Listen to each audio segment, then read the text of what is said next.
My aunt's ex-boyfriend. I've been told this by several different people. I believe it for that reason and a few others. This is the story. When my grandma left my abusive grandpa many years before I was born, she moved herself and two of her three daughters, my mom and aunt, into a new house. My aunt met a guy and they started dating. He was what you could call a greaser, hot rod driving, leather jacket wearing, creased back hair having dude. This would have been the early 70s. Most nights he would park down the street and walk to her bedroom window, tap on it, and she would let him in through it. Her bedroom was at the back of the house, and the driveway was gravel, and it went past my mom's bedroom. My mom told me every time he did it, she would hear his boots crunching in the gravel as he walked by. They would do whatever they did, and he'd climb back out the window and leave. Somehow she eventually met who would become my uncle, and they're still married, and she broke things off with the guy. He didn't take it well. One night he stopped by and tapped on the window. She let him in and they talked for over an hour, and he left. The phone rang in the living room and she went out to answer it. Her friend was on the other end, sobbing. She told my aunt that he had killed himself. He drove around in his hot rod with a buddy, drinking liquor and shooting mailboxes. They pulled into a convenience store parking lot and he shot himself in the face, killing himself. My aunt said that was impossible, as he had just left her house. She looked up and saw him standing outside staring at her through the living room window with blood all over his face. She screamed, woke everyone in the house, and he disappeared. My aunt told them that night what had gone on. That was the only time she ever spoke about it. I've asked her a couple of times to tell me, and she wouldn't. Grandma and Mom eventually told me about it years later, at different times. From then on, my mom would hear his boots crunching in the gravel every night, and my aunt would hear him tap on the window. It got so bad for my aunt that she begged my mom to switch rooms. They did, and my mom heard the tapping on the window. Also, my grandma told me they'd always find his brand of cigarette butts in the ashtrays and only he smoked them. A few other things happened in the house before they moved, like my grandma woke up one morning an inch from the ceiling. When she screamed, the bed fell back to the floor. Back in 2008 or so I happened to deliver pizza to the house. I asked the woman if anything strange went on there and she froze. She said the back room window got tapped on all the time, as well as knocking on the side door. Even though the driveway was paved, she heard what sounded like boots on it all the time. Her husband worked nights, so he didn't believe her or the kids, but she said almost every night something happened there. Edit. Thanks everyone so much for the comments.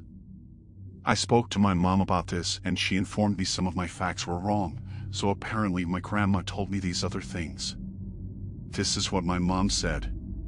His name was Joe, and after he killed himself my aunt got a call from her friend who told her, and my aunt looked up and saw him looking through her bedroom window with blood all over his face. He did not talk to her for an hour after he died. Although if this is going to turn into a multi-million-dollar movie franchise, he did, because that's creepier lol. Also, Grandma didn't wake up on the ceiling, her blankets were lying on the ceiling and her bed was shaking badly, and she thought it might be him. Mom said they never had any creepy things happen there before he died. Last, an interesting tidbit.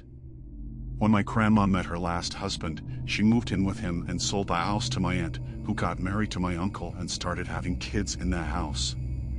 They eventually needed to upgrade to a bigger house and moved out in the early 80s. I barely remember going there to visit a couple of times when I was a kid.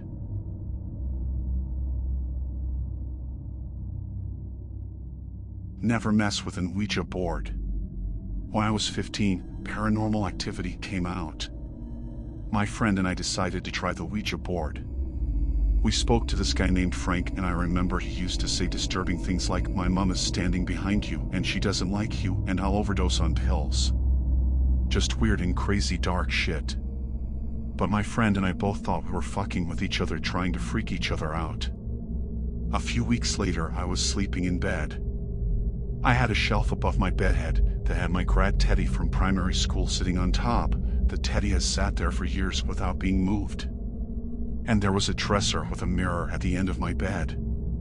I woke up to the teddy falling on top of my head, and when I would wake up looking directly into my mirror.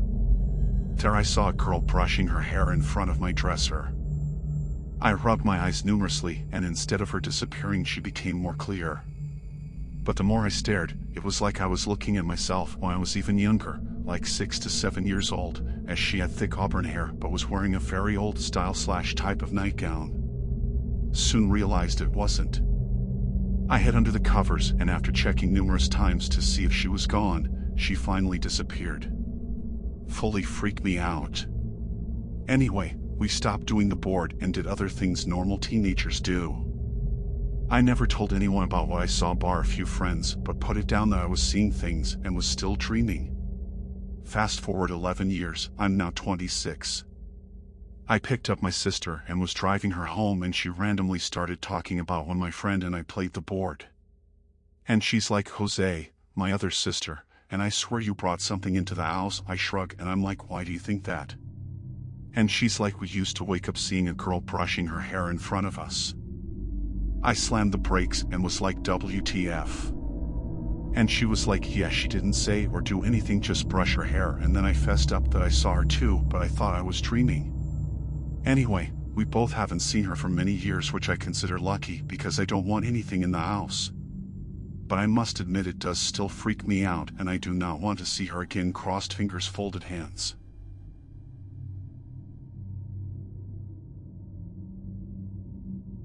My grandma's house is haunted, but we're not allowed to tell her.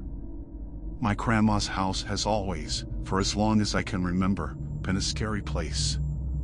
My dad, aunt, and uncle all grew up in the house and had paranormal experiences occur throughout their lives. One example was when my dad and uncle were teenagers. My uncle was walking down the steps and was swinging a towel as he had just washed his hair. Out of nowhere, my dad, who was standing in the living room at the bottom of the stairs, saw the towel straighten out in front of my uncle as if someone pulled it, and my uncle fell forcefully down the stairs. Now, my grandma hates all things paranormal, especially Ouija boards, and she would often visit gypsies. So it is a big no-no in our family to discuss the paranormal events that occur in her house. 20 years or so ago, my cousins and brothers were playing in the upstairs bedrooms of my grandparents' house. The toys were set up in the room across the hall from them, and they were all in the same bedroom playing a board game. Out of nowhere, a Hot Wheels car, no batteries, no wind-up, just an average Hot Wheels car, slowly exited the room that the toys were in, went across the hall, and into the room where they were all sitting. Needless to say, they were all terrified. Around 8 years ago, my oldest brother moved into the basement of their house. One night when he was home alone, he woke up out of a deep sleep, having felt like he was shaken by someone. He stood up and instantly smelled gas. He went upstairs and outside of the house. Later, he found out there was a carbon monoxide leak, and if he had not woken up, there's a big chance he could have died in his sleep. Months after that, when my grandparents were away for the weekend, the family decided to try the Ghost Radar app in their house. We all sat around the phone, and my uncle asked the normal questions: "Is anyone here? Blah blah." Then he asked who used to live in the basement. At this point, my brother had moved out. The Ghost Radar replied with my brother's full first name, which no one ever calls him. We were shocked. So my uncle asked, "How did you save my brother?" It replied with "Wake." Flushed face, WTF. He then asked, "What did you save him from?" And it said gas. Proa. Needless to say, we were shocked. The last thing that I'm going to talk about that happens in the house is my grandparents' friend's obituary, who passed away probably 15 years ago, will show up in their kitchen every month or so. They usually say hello to their friend and put the obituary back in the basement where it is supposed to stay, LOL. A little while later, it will show back up in the kitchen.